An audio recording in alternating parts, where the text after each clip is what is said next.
గత కొద్ది రోజులుగా తెలుగు రాష్ట్రాలను కుదిపేసిన విజయారెడ్డి ఆత్మహత్య కేసు మిస్టరీ వీడింది. ఆఫీస్ మీటింగ్ అని చెప్పి బయటకు వెళ్లిన విజయారెడ్డి తన ఇద్దరు పిల్లలతో కలిసి రైలు కింద పడి ప్రాణాలు తీసుకుంది. సాఫ్ట్వేర్ ఉద్యోగినైన విజయశాంతిరెడ్డి తీవ్రమైన డిప్రెషన్తోనే డిప్రెషన్తో కొన్ని రోజులుగా బాధపడతా ఉన్నారు. డిప్రెషన్ అధికమైపోయింది.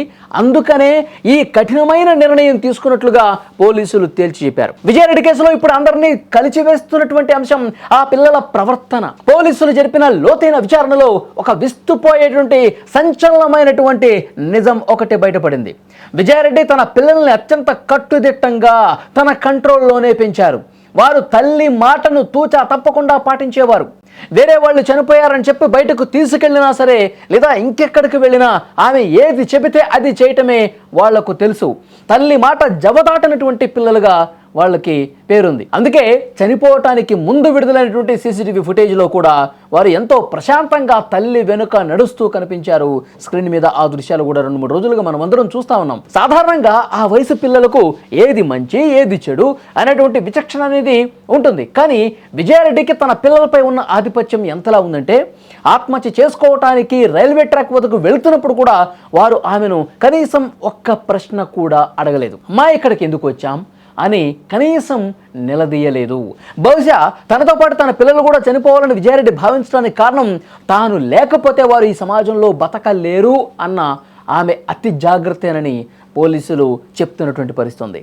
లేఖలో విజయారెడ్డి రాసిన ఒక మాట, పిల్లల్ని ఒంటరిగా వదిలి వెళ్ళలేను అనేది ఇప్పుడు ఆ పిల్లల మృతికి బలమైనటువంటి సాక్ష్యంగా కనిపిస్తోంది. డిప్రెషన్లో ఉన్న విజయారెడ్డి తాను చనిపోతే తన పిల్లల భవిష్యత్ ఏంటి, వాళ్ళు అనాథలైపోతారు, ఇబ్బందులు పడతారు అని భయపడింది.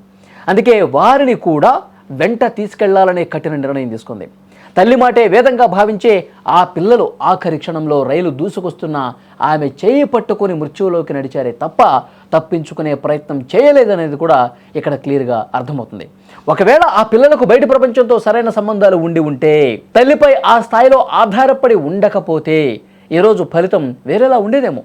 అమ్మ మీద ఉన్నటువంటి ఆ నమ్మకమే, గుడ్డి నమ్మకమే ఆ చిన్నారుల పాలిట నిజంగా శాపమై కూర్చుంది. లోకం తెలియని వయసులో తల్లి ప్రేమను నమ్మి ఆమె వెంటే వెళ్ళినటువంటి ఆ పసి ప్రాణాలు ఇప్పుడు మట్టిలో కలిసిపోయాయి. ఒక్కసారి ఇప్పుడు రైట్ సైడ్ బాక్స్లో మీకు కనిపిస్తున్నటువంటి విజువల్ ఒక్కసారి చూడండి. వారు చర్లపల్లి రైల్వే స్టేషన్లో నడుచుకుంటూ వెళ్తున్నటువంటి క్రమంలో ఒక దగ్గర కాసేపు ఆగి మాట్లాడుకున్నటువంటి దృశ్యం ఇక్కడ కనిపిస్తుంది. ఇప్పుడు స్క్రీన్లో రెడ్ కలర్ సర్కిల్ వేసుకున్నటువంటి మార్క్ వేసుకున్నటువంటి ఆ ప్లేస్లో చూడండి. చాలాసేపు అక్కడ నిలబడి డిస్కషన్ జరిగింది. చాలాసేపు అక్కడ మాట్లాడుకున్నారు. నేను వేరే పని మీద మీకు తీసుకురాలేదు. నా జీవితంలో నేను చాలా చూశాను, చాలా ఇబ్బందులు పడతా ఉన్నాను. నా జీవితం చాలా శూన్యంగా కనిపిస్తోంది.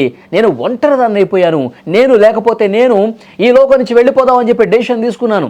నేను లేకపోతే మీరెట్లా బతుకుతారా? నేను లేకపోతే మీకు జీవితం ఏముంటుంది?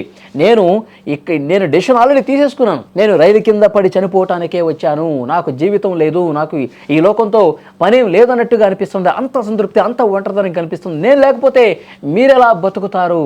నేను వెళుతున్నాను, మీరు వస్తారా రారా అని ఆ తల్లి అడిగిందేమో. అడిగిన దానికి తల్లి మాటను ఎప్పుడూ జవదాటనటువంటి ఆ పిల్లలు, తల్లే లేకపోతే ఇంకా మేమెందుకు? ఇక్కడ మా ఆసరా చూసుకునేది, మా మంచి చెడు చూసుకునేది, మా గురించి ప్రతిక్షణం ఆలోచించే తల్లే లేకపోతే ఇంకా మేమెందుకు బతకటం అని చెప్పి ఆ తల్లి చెప్పినటువంటి నిర్ణయాన్ని వాళ్ళు దాన్ని యాక్సెప్ట్ చేసి తల్లితో పాటే, తల్లిక వెళ్ళిపోతోంది, మనల్ని వదిలేసి వెళ్ళిపోతోంది, ఇక మనం మాత్రం ఎందుకు, మీరు వస్తారా రారా అని చెప్పి ఆ తల్లి అడిగినప్పుడు, నీ వెంటేనమ్మా, మీ వెంటే మేము ఉంటామమ్మా అని చెప్పి ఆ పిల్లలు అన్నారేమో. బహుశా అక్కడ ఆ రెడ్ కలర్ సర్కిల్లో మీకు కనిపిస్తున్నటువంటి నిలబడి వాళ్ళు మాట్లాడుకునేది కూడా అదే విషయం గురించి మాట్లాడుకుని ఉండి ఉంటారని చెప్పి పెద్ద చర్చ వినిపిస్తుంది. తల్లి వెనకాలే, తల్లి ఆ విధంగా ట్రాక్ మీదకి వెళుతున్నటువంటి దృశ్యం సీసీ కెమెరాలో రికార్డ్ అయింది. ఆమె వెంటే ఆ డెసిషన్ తీసుకున్న తర్వాత వెంటనే వాళ్ళిద్దరూ కూడా తల్లి వెనకాలే ఏ విధంగా అమాయకంగా వెళ్ళిపోతున్నారు చూడండి. ఎందుకంటే ఇక్కడ హైదరాబాద్లో ఉండేది తల్లితో పాటు పిల్లలు. విజయారెడ్డి భర్త విదేశాల్లో ఉన్నాడు. అంటే ఇక్కడ బాగోగులు మొత్తం చూసుకునేది, మంచి చెడు ప్రతి విషయం, వాళ్ళకి ఏ అవసరం ఉన్నా, ఏ సలహా కావాలన్నా, ఏదున్నా సరే తల్లి చూసుకుంటుంది. ఆ తల్లి వెళ్ళిపోతూ తన నిర్ణయాన్ని పిల్లలకు చెప్పినప్పుడు, మీరు వస్తారా రారా అని అన్నప్పుడు ఆ డిసిషన్ తీసుకున్నట్టుగా కనిపిస్తోంది. ఎందుకంటే పోలీసులు ఇప్పటి వరకు చాలా కోణాల్లో ఇన్వెస్టిగేషన్ చేశారు. కుటుంబ సభ్యులను అడిగారు, విజయారెడ్డి బ్రదర్ని అడిగారు, తల్లిని ఇన్వెస్టిగేట్ చేశారు, చుట్టుపక్కల వాళ్ళని ఇన్వెస్టిగేట్ చేశారు, కాల్ రికార్డ్స్ పరిశీలించారు, మెసేజ్లు చూశారు, చాటింగ్లు చూశారు.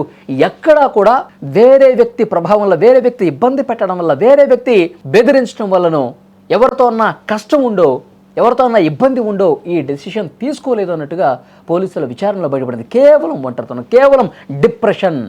ఈ డిప్రెషన్ కారణంగానే ఆ తల్లి ఆ నిర్ణయం తీసుకుంది. తన పిల్లలను కూడా తన వెంట తీసుకెళ్ళిందని కూడా ఇక్కడ క్లియర్గా అర్థమవుతుంది. నిజంగా తల్లే జీవితం అని చెప్పి ఆ పిల్లలు భావించారు.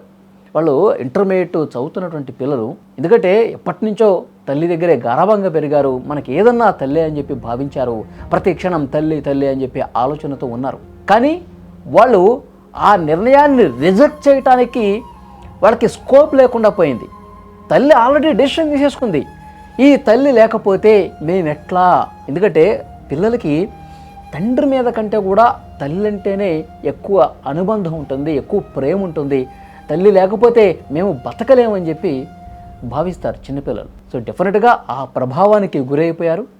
మీరు వస్తారా రారన్నప్పుడు గుడ్డిగా ఇక నీతో పాటే మేము అని చెప్పి ఆ నిర్ణయం తీసుకొని, ఆ నిర్ణయం వల్ల ఈ విధంగా జరిగిందనేది కూడా చాలా క్లియర్గా అర్థమవుతుంది. మొన్నటి వరకు పోలీసులు ఇన్వెస్టిగేట్ చేసేటప్పుడు చాలామంది చాలా రకాలుగా మాట్లాడారు. వేరే వ్యక్తి ఉన్నాడు, ఏదో లోపల లోగుట్టు ఏదో ఉంది, ఆమె పిల్లలతో పాటు అట్లా వెళ్ళదు, ఇంకేదో రీజన్ ఉంటుంది, ఎవడో ఇది చేసి ఉంటాడని చెప్పి పెద్ద ఎత్తున కథనాలు కూడా వచ్చాయి. కానీ వాటిని పూర్తిగా పోలీసులు కొట్టిపడేశారు. మా విచారణలో ఇప్పటి వరకు అలాంటి ఆధారమేమీ లభించలేదు. కేవలం డిప్రెషన్ వల్లే ఆ తల్లి ఈ విధంగా చేసింది అని క్లియర్గా వాళ్ళ ఇన్వెస్టిగేషన్లో బయటపడ్డ పరిస్థితుంది. కానీ తల్లిదండ్రులకు, పిల్లలకు నిజంగా ఇది ఒక గుణపాఠం అండి.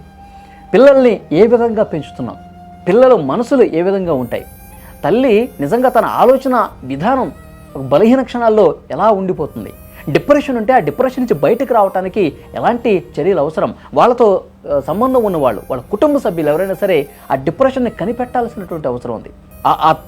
ఆ తల్లి జీవితం ట్రాక్ రికార్డును కూడా ఒక్కసారి చూడాలి. ఎందుకంటే ఆమె ఎన్ని రోజులుగా ఒంటరిగా ఫీల్ అవుతుంది, కుటుంబ సభ్యులతో ఏం మాట్లాడుతూ ఉంటుంది, ఇవన్నీ కూడా నిజంగా. ఎందుకంటే 1 డేలో ఇది బిల్డ్ కాదండి. చనిపోవాలనేటువంటి నిర్ణయం తీసుకునేది 1 రోజు 2 రోజుల్లోనూ తయారు కాదు. కొన్ని సంవత్సరాలుగా ఆ అసంతృప్తి, ఆ ఒంటరితనం, ఆ డిప్రెషన్ గూడు కట్టి స్టెప్ బై స్టెప్ ఒక్కొక్క ఇటుకు పేర్చి ఈరోజు చనిపోయే నిర్ణయం తీసుకునే వరకు వచ్చింది.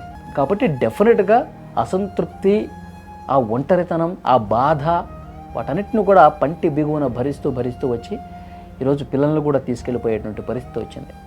కాబట్టి డెఫినెట్గా చాలా సీరియస్గా తీసుకోవాల్సినటువంటి అవసరం ఉంది. మనం ఎలాంటి సమాజంలో ఉన్నాం, మన జీవితాన్ని గొప్పగా మలుచుకునేటువంటి అవకాశం మనకే ఉంది. సో చాలా బాధాకరమైనటువంటి విషయం. తల్లి పిల్లలను కూడా తీసుకెళ్ళి ఈ విధంగా చేసిందంటే నిజంగా 2 తెలుగు రాష్ట్రాలే కాదు, ఈ వార్త విన్న ప్రతి ఒక్కరూ కూడా కన్నీళ్లు పెట్టుకుంటూ ఉన్నారు. బాధ కలుగుతూ ఉంది. అభవం శుభవం తెలియనటువంటి అమాయక పిల్లలు కూడా తల్లి నిర్ణయాన్ని అనుసరించి ముందుకు పోయి ఈ డెసిషన్ తీసుకోవడం వల్ల, ఎందుకంటే వాళ్ళకి ఎంతో అందమైన జీవితం ఉంది, భవిష్యత్తు ఉంది. ఆ భవిష్యత్తుని పూర్తిగా ఈరోజు మట్టిలో కలిసిపోయినటువంటి పరిస్థితి ఉంది.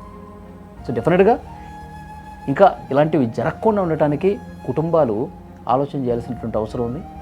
మన మధ్య ఎంతో అందంగా నవ్వుతూ చాలామంది కనిపిస్తారు, కానీ అందమైన నవ్వు వెనకాల ఎంత బాధ ఉంది, ఎంత ఆవేదన ఉంది అన్నది కుటుంబ సభ్యులుగా ముందు గుర్తించేది ఫ్యామిలీ మెంబర్సే. వాళ్ళకే తెలుసు దాన్ని. సో డెఫినెట్గా ఇలాంటివి మళ్ళీ జరగకుండా ఉండాల్సినటువంటి అవసరం ఉంది. ఎవరైనా సరే ఇబ్బందుల్లో ఉన్న, ఒంటరితనంగా ఉన్న, డిప్రెషన్లో ఉన్న కౌన్సిలింగ్ తీసుకోవటం మంచిది. ఆ కౌన్సిలింగ్ తీసుకోవాలన్న ఆలోచన కూడా చాలామందికి రాదు. సో డెఫినెట్గా కుటుంబ సభ్యులే ఆ పాత్ర కూడా పోషించాలి. ఈ వీడియో మీద తప్పకుండా మీ అభిప్రాయాన్ని కామెంట్ రూపంలో తెలియజేయండి.